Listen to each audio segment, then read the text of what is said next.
Hi, I'm Susie. My mother once told me, we just wanted to keep you busy. I thought it was about chores, about being the quiet one. 9 months later, my signature appeared on the house contract I never signed. My sister called me just the help. My brother went on TV claiming I was a nobody.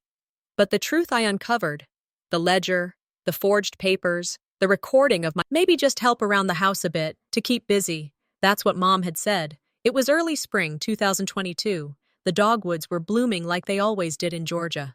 I had come home after the divorce, hoping to reset, breathe, maybe figure out who I was again. But that day, standing in the kitchen of my childhood home, her words had felt like comfort. I remember smiling, too easily. Finally, they needed me.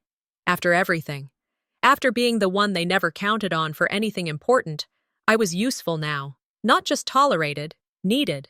But even then, something felt off. Like a song playing slightly out of tune. At first, the tasks were small. Water the potted ferns out back. Answer the door when the delivery guy dropped off packages. Sort through the piles of mail that somehow never stopped growing on the side table. "Could you call the real estate agent and confirm the appointment for next week?" she asked one morning. Casual, breezy. Next thing I knew, I was on the phone with insurance reps, comparing coverage plans, organizing documents, noting deadlines, writing to-do lists in my planner, my siblings, nowhere to be found. Mom always said, "You're just the most available right now, honey." Maybe I wanted her approval. Maybe I thought being helpful meant being included. But when a lawyer called about finalizing the property transfer paperwork, my hand froze over the kitchen sink. I hadn't agreed to anything. A few days later, I met with the real estate agent. The office was sterile, all glass and gray carpet, and the woman, Jen, smiled too brightly. "Ah, Susie, the upcoming homeowner. Great to finally meet." I blinked. "I'm just here to help my mom with paperwork." She chuckled like I was joking. Then she pulled out a manila folder and handed me a draft contract. My name was there, typed clean and bold on the signature line. I didn't sign. I didn't argue either. I shoved it into my purse and told myself it was probably just a placeholder, a clerical shortcut, something explainable. But that night, I couldn't stop replaying her words. Upcoming homeowner. My siblings weren't any help. Over coffee, I mentioned the house, just casually. My brother laughed. "Mom's just keeping you busy, Susie. You think too much." My sister looked at her phone the entire time. I remembered every holiday growing up, how I was always the last to know things, always the one they leaned on when things went sideways, but never the one they brought in when decisions were made. That night, I wrote in my journal, something I hadn't done in years. Is this house really mine? Or am I just being played again? I stayed up late cleaning the kitchen the next day, trying to push the questions aside. I pulled open the junk drawer, looking for batteries maybe, and found an old envelope jammed beneath expired coupons and old menus, a property tax notice. My name. Stamped and dated 3 months ago. I sat down on the floor, cold tile pressing into my legs, and read it again. And again. The next morning, I called the county clerk's office, said I was doing a title check, pretending not to tremble, pretending not to care. "Yes, ma'am," the woman on the phone said, chewing gum. "Property at 219 Hillcrest Drive?" "Yup, it's listed under Susie Harper." "That's you?" I hung up without answering. I didn't tell Mom, didn't say a word, but something in me shifted, the kind of shift you can't walk back from. Not a snap, not a scream, just a quiet knowing. This wasn't just about helping, this was something else. That night, after dinner, she scraped her chair back from the table and looked at me with that practiced softness. "We might need you to sign one more thing tomorrow morning." I smiled, nodding, then excused myself to the guest room. But inside, something cracked open. I left the guest room just before dawn, my mind drifting through the silence of the house. The kitchen was empty, the coffee pot dark. Mom appeared in the doorway, already in motion. "Good morning," she said, voice light. I laid out a folder on the table. "You can review it before you leave." Her tone sounded casual, too casual. I slid into the chair across from her, rubbing sleep from my eyes. The folder lay open. Documents, pages stamped and watermarked. "It's nothing major, just formalities," she said, fingers brushing the top sheet. She offered a thin smile, as though she expected me to believe her. I nodded. I asked what I was signing. Her eyes flickered. "Just the closing paperwork, the house. Nothing you need to worry about." My heart clenched, because that sounded like everything. I probed. She deflected, saying she'd tell me later. But I sensed the pause, the hesitation that betrayed her calm facade. A neighbor's footsteps on the porch startled me. I turned, covering the folder with my hand. She knocked lightly. Mom rose and opened the door. I sat still, the folder hidden in my lap. The neighbor exchanged pleasantries, then left, leaving me to watch Mom close the door, her eyes pinning me like a question. Later that morning, I borrowed Mom's car, told her I had errands downtown. I drove carefully, rehearsing possible confrontations. On impulse, I reached into the glove compartment for tissues, and instead found a stack of documents. Some looked dusty, old. But one caught my eye, a property deed, notarized 3 months ago, bearing my name. My chest froze. I photographed the front and back. I held the paper, remembering I never signed anything like this. The signature looked like mine, but too carefully traced. Someone had faked it. Furious betrayal flared deep inside. I sent the images to Isolde, my lawyer friend in Atlanta, with a message: "I need help." Inside me, something shifted. I wasn't a passive idiot anymore. I was building a case. That afternoon, I visited the county office. I slipped into the records room, trying not to breathe too loudly. The clerk directed me to a back terminal. I asked for transfers on 299 Hillcrest Drive. Files loaded. My name was there, not once, but twice. One listed a sale to a man named Galvez, dating back 6 months. Confused, I asked questions. A staffer showed me an email chain from a realtor. Digital signatures, ID scans, all under Susie B. Harper. It looked legitimate, but I knew it was a lie. I nodded, thanked him, and left before tears could spill. When I got home, Dad was in the backyard, mowing. Peach-colored light spilled over the yard. I walked out quietly. He turned, wiping sweat from his brow. "Dad," I said, "did you ever handle legal papers for the house?" He paused, blade of grass between his fingers. "Your mother usually did. I fixed fences, mowed, kept the yard. The rest, I left to her." His gaze flicked away. Then he added quietly, "If something doesn't feel right, don't let it slide this time." He laid down the mower and walked inside, leaving me alone in the whisper of evening. In my old bedroom, I found a sealed envelope on my pillow. It hadn't been there before. My breath tightened.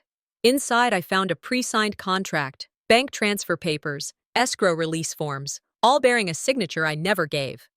On top, a sticky note. "Don't overthink it. You're doing the family a favor." Someone had been in my room. I sat on the bed, chest tight.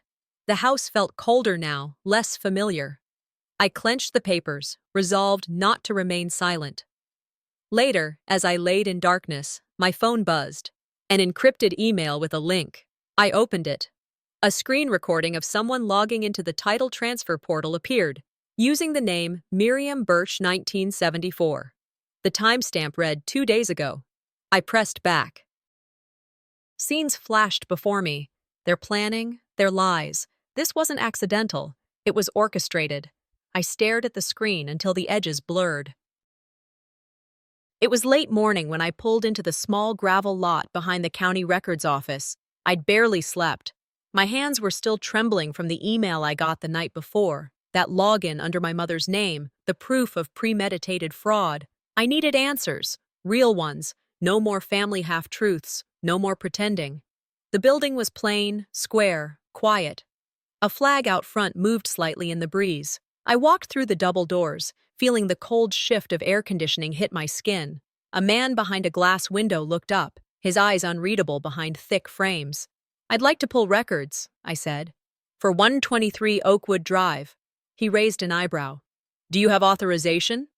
I held up the envelope I'd brought with my name printed on the property tax notice. This has my name. Should be enough, right? He hesitated, tapped a few keys. One moment. As he turned, I felt someone watching me. I glanced sideways. A woman, maybe late 60s, gray blonde hair, watching through the glass wall of an adjacent office. She glanced at the screen showing my name, then looked straight at me. I blinked. She didn't smile, just watched. The clerk returned with a bound printout. This is the latest activity log, he said. I skimmed it, heart racing. The name, Linda Quinn, popped out. Transferred title from Linda Quinn to me. Susie B. Quinn. Quinn? That's not our family name. I'd never seen it on anything before. Who's Linda Quinn? I asked. He glanced down. Could be a trust alias or intermediary. Happens more than you think. Any idea who Constance Quinn is? I asked, recalling the other name from earlier. Same parcel, he nodded. She was listed back in 2019. I typed every detail into my notes app. I didn't care if it looked suspicious. I wasn't leaving without documentation. Then he leaned closer. There's something else. This property already triggered a red flag, legal dispute last quarter. We were instructed to monitor new record pulls. By who? I asked. He didn't answer, just shrugged. I left the records office and found another envelope waiting at the front desk. Someone had slipped it there while I was in back. It was from the assessor's office, a revised tax statement for $15,000. Retroactive adjustment. No explanation.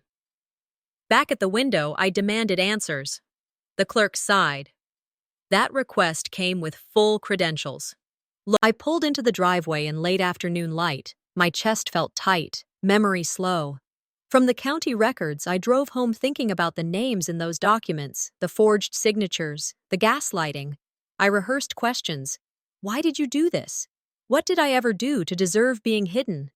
I parked the car and sat a beat, breathing deep. Across the street, I saw Rowena's car, quiet, waiting. My hand tightened around the folder in my lap. I stepped out, walked to the front door, and called out, "Mom, we need to talk."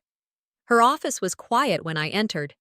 The walls lined with framed photos, kids, graduations, family vacations. I laid the folders on her desk, breathing. "What is all this?" I asked. "Why am I signing things I never agreed to?" Constance rose slowly, her face composed. "Susie, don't make this dramatic. It's paperwork, just housekeeping."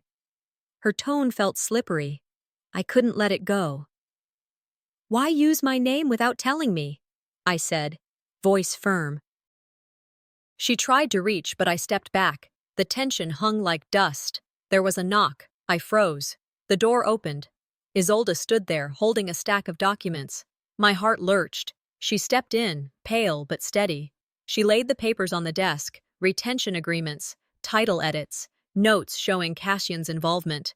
My mother gasped, trying to cover. I held up a sheet. "You involved him behind my back." The mask slipped from Constance's face. I felt shock, betrayal, and clarity. Then Rowena appeared at my side, carrying old ledgers and scrapbooks. She placed them gently on the desk. "You deserve the truth," she said quietly. She flipped pages to our father's writings, notes, diaries, drafts, that contradicted Constance's narrative. I looked at Rowena, realizing she had been gathering proof all along. My chest eased a little. We were no longer alone. My mother stood trembling, the documents scattered between us. She slammed a hand down. "I did this for the family, for you," she shouted. I steadied myself, reached across the desk, picked up the envelope with the forged papers. I placed them in front of her. My voice was calm. "If it was for me, you would never have hidden it." The room was heavy, but I felt the weight shifting. My gaze drifted to the door. I moved toward it. That's when I heard a soft knock behind me. I spun. Cassian stood in the hallway, phone in hand, a printed court summons addressed to me, my legal name. He cleared his throat, just 3 words. "You need to come with me." I pushed open the front door and the night air felt heavy. I'd returned from the showdown earlier, my mind crowded with faces, accusations, secrets. Everything I had learned so far, I needed to arrange it. In the study's dim light, I sat at my old desk, opening my journal. I drew a timeline, the notarized deeds, the forged signatures, Mom's denials, Rowena's evidence. The cracked teacup from the mantel caught my eye, its fracture lines eerily like paths to hidden truths. I felt fatigue, but also that quiet ignition inside me. My phone buzzed. A message. Keep digging. That was exactly what I intended. Upstairs, the floorboard creaked. I froze. Heart banging. The attic door stood ajar. I climbed silently, hands trembling. In the old storage room, I found Dad's safe, heavy and dusty. Inside, a ledger bound in worn leather marked Quinn Estates Trust.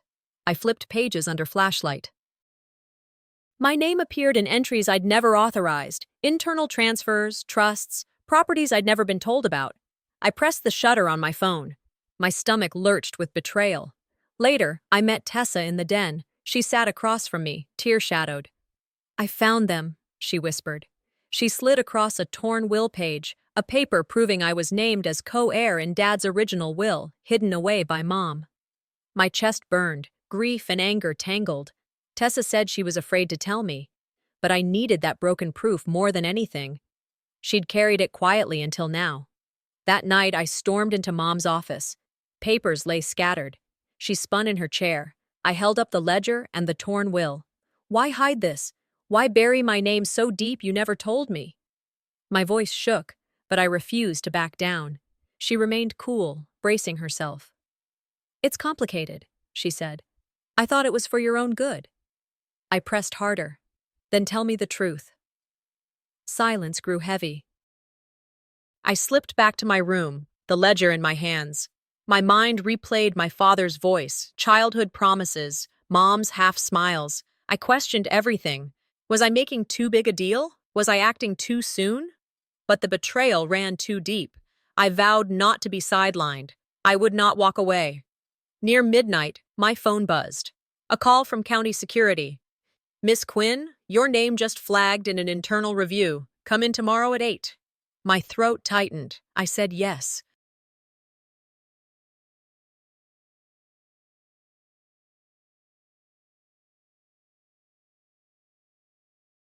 I wasn't invited to that dinner, but I showed up anyway. The house was buzzing low, a soft murmur of silverware being set, wine breathing, glass clinking. I stood outside the front door a moment longer than I should have, folder in hand, ledger and will fragment tucked inside. The air felt tighter than usual, like the house already knew something was coming. Inside, the table gleamed, candles flickering, napkins folded with a kind of precision only Constance approved of. I spotted her at the far end, flanked by Draven and Mariah, sipping something red, calm as Sunday prayer. They didn't expect me. I stepped in. Heads turned, eyes narrowed. I didn't care. I took a seat without asking. No smile, no small talk. Just one sentence rehearsed in my head over and over. Tonight, we talk truth. Draven laughed under his breath. Constance barely acknowledged me until she stood to speak. Before we begin, she said, lifting her glass, I want to formally recognize Draven as the sole heir of the Quinn estate. The air went still. I didn't flinch. I stood up slowly. The sound of my chair dragging back scraped the polished floor. I looked straight at her and said, That document, does it have my signature on it? She blinked. I pulled the copies from my folder and placed them on the table like playing cards. The ledger, the will, a printed still from the forged ID scan. Her face tensed. Let's talk about these, I said. Out loud, in front of everyone. Draven leaned forward, confused. Mariah's face flushed. This isn't the time, Constance said. No, it's the only time, I replied. The silence at that table felt like thunder. I watched her grip the edge of the table, fingers whitening. I could almost hear her heart racing. She tried to pivot, brushing it off as confusion, saying I'd misunderstood. I didn't let her spin it. I clicked my phone and played the recording. Her voice came out, shaky but clear. I had to change the documents. She wasn't ready. You know how she is, always running, always doubting. I did what I had to. Mariah gasped. Rowena's eyes watered. Draven's jaw tightened. You all heard that, I said. So let's stop pretending. Constance didn't cry, but she looked like she could. Her face twisted into something between shame and desperation, but I didn't move to comfort her. She made this mess. She buried me in paper and silence. Now I was digging my way out. She stood up, left the room without a word. The door to her study slammed shut behind her. The table was still full, but no one was eating anymore. Rowena gave me a short nod. Pride, maybe. Tessa wouldn't even meet my eyes. Draven looked like he'd just seen the stock market crash. I stayed seated a little longer. Let it all settle. Let the fallout take its own shape. Then I gathered my things and walked to the den. Back in my room, I sat on the edge of the bed, fingers still curled tight around the handle of the briefcase. My chest felt heavy, like all the air in the room had thinned. I stared at the wall, but all I could see were the faces at dinner. Shock, shame, confusion. Rowena had looked at me like she knew this day was coming. Draven barely flinched, but Mariah, hers stayed with me. That mix of fear and something worse, disappointment. I didn't know what cut deeper, her silence or that look. The ledger lay open again, side by side with the torn will. I ran my fingers along the inked lines. The signatures matched, dates, names, all aligning to a truth that had been buried for years. I wanted to scream. Instead, I just sat there, jaw tight, feeling the weight of what I was about to do next. The hallway creaked. I turned as Mariah stepped in quietly, like she was sneaking into her own home. She didn't come close, just stood in the doorway like a stranger. You always believed I'd stand with you, she said. Her voice had that same softness she used to have when she broke something and didn't want to admit it. Then she added, I can't watch our mother collapse. I just can't. She pulled a photo from her pocket, one I'd given her. Us in high school, arms around each other, fake smiles and matching blazers. My face was crossed out, thick black ink slashed across it. She handed it back like it didn't mean a thing. Without another word, she turned and walked out, didn't even look back. I sat frozen, heart thudding in my ears. Siblings aren't supposed to betray you, not like this. But she did. And deep down, maybe I always knew she would. I stared at the ceiling, and memory crept in. Back to when we were kids, Mom telling Mariah how elegant she looked while I scrubbed the floor after our dog got sick.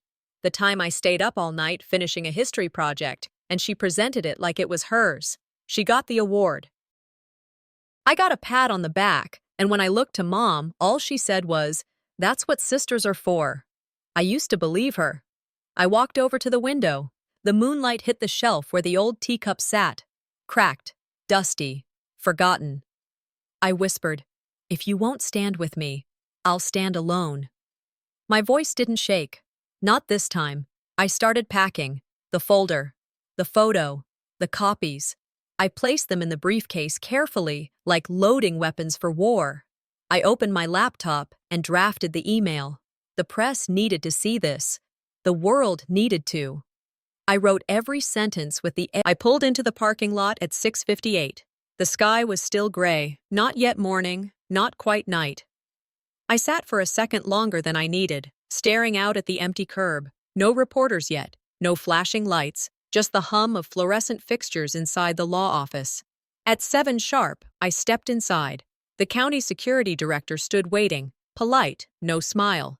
We shook hands. He asked for my signature, then led me down a quiet hallway into a secure room. No windows, just a table, 2 chairs, and a monitor on the wall. He closed the door behind us. "Prepare yourself," he said. "Public records are going out within the hour. Media, legal filings, family responses. It's all coming." I nodded, not flinching.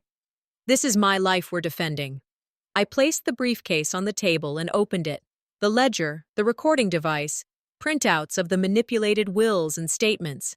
He watched me. Not skeptical, but not entirely sure either. I think he wanted me to be wrong, just so it wouldn't be this ugly.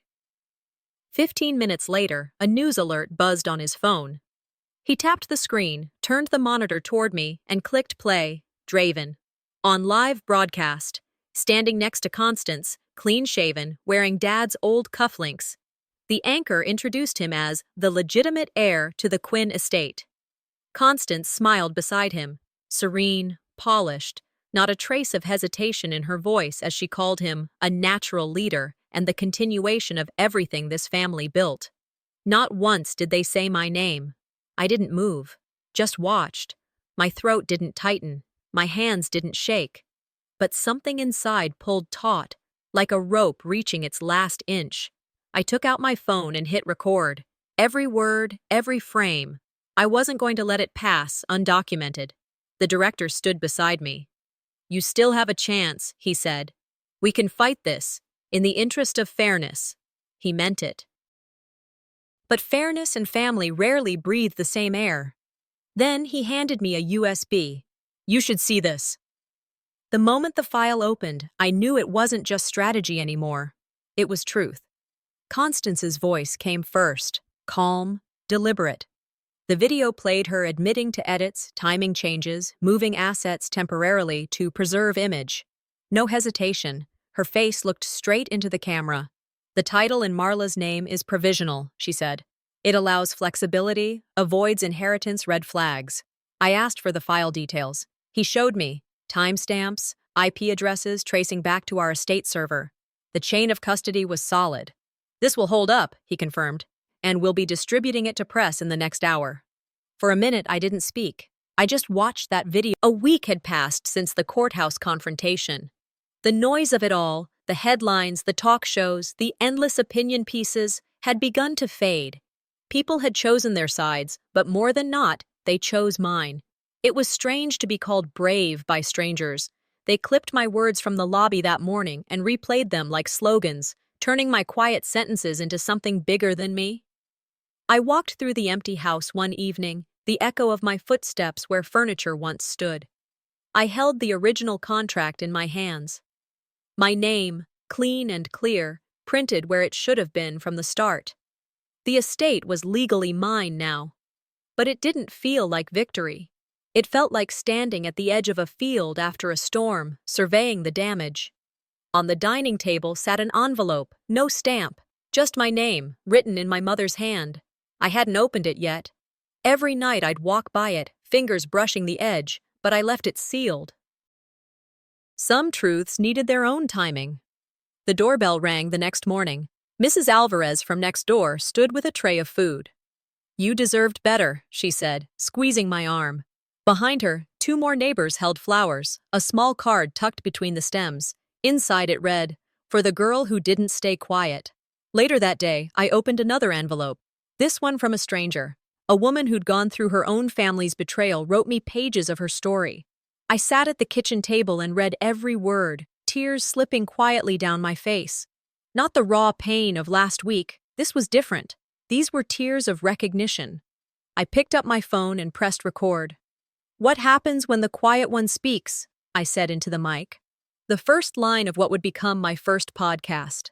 The local women's group had already invited me to speak. Generational abuse, legal empowerment. Not the life I planned, but a path that felt like mine. That evening, I finally broke the seal on my mother's letter. I expected apology or denial. What I found was a confession. She admitted she'd known about the manipulation. She wrote that she thought I was too gentle to handle the truth. One sentence stopped me cold. "We just wanted to keep you busy, not burdened." Taped to the inside was a photo of me as a child, smiling, holding a crooked science fair ribbon. On the back, she'd written, "You were always more than they saw." I let the tears come, but not from pain, release. Years of it. The next day, I turned the guest room into something new. Took down the family portrait and hung a framed quote. "Sometimes the ones you forgive, you still must leave behind." I lined the shelves with books I'd bought, but never had time to read. The room smelled of fresh paint and paper, my writing studio, my voice, found, not given. A week later, I sat on the porch with a mug of tea, watching the neighbor's kid chase a ball across the lawn. My phone buzzed. My first podcast episode had hit 10,000 streams. I smiled. Not vanity, impact, quiet, but real. I whispered to myself, they underestimated the wrong daughter. Inside, a calendar on the wall had a mark on next week. First speech. I didn't need their permission to become who I was always meant to be.